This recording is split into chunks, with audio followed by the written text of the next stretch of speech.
Do you know what the biggest mistake that most cruisers make when paying for their cruise? They're using the wrong credit card. Here's the reason why I and you should be using the Royal Caribbean credit card to book and to pay for your entire Royal Caribbean trip. Let me explain something about this card here.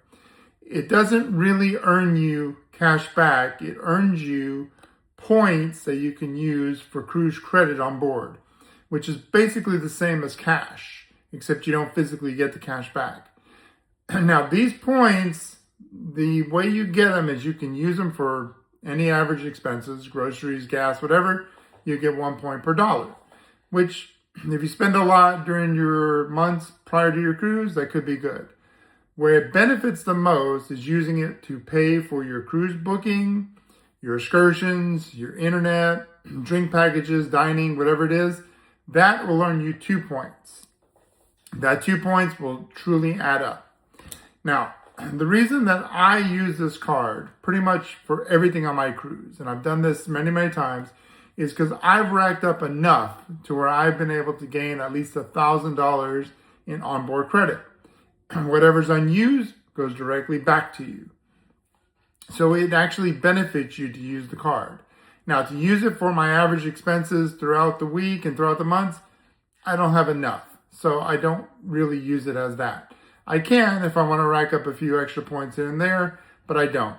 So the way that I make this card work for me and the way I use it for my Royal Caribbean trips is I simply use it to book the cruise.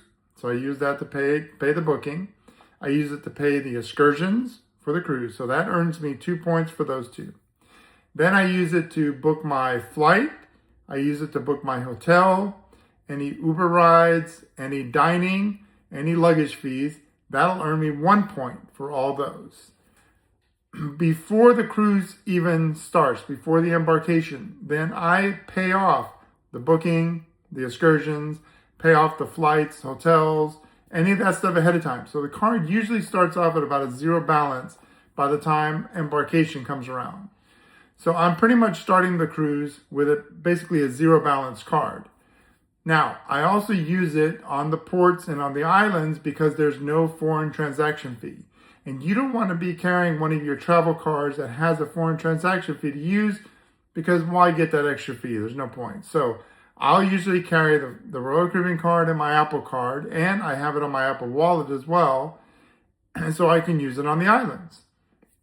Then I put this Royal Caribbean card on my cruise card so that every expense I do on board is automatically added into that card itself. So then at the end of the cruise, I know just one card has my entire balance for the entire travel trip.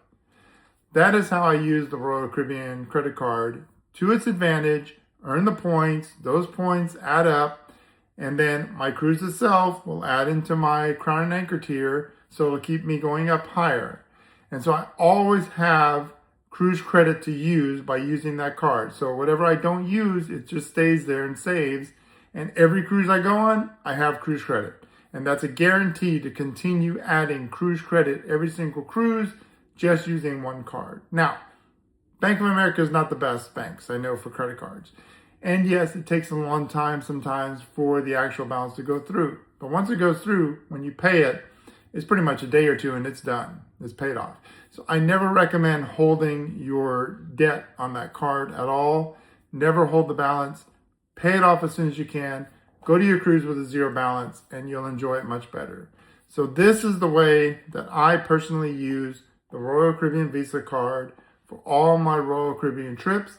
And if you're interested, you should do it too. Just apply for the card on their website or on their app.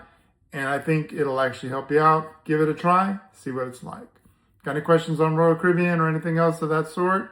Let me know in the comments below. If you enjoy the video, be sure to give it a thumbs up. Share it to anyone else you think that might be interested in that same content. And I will come back and I will give you more information. Thanks a lot.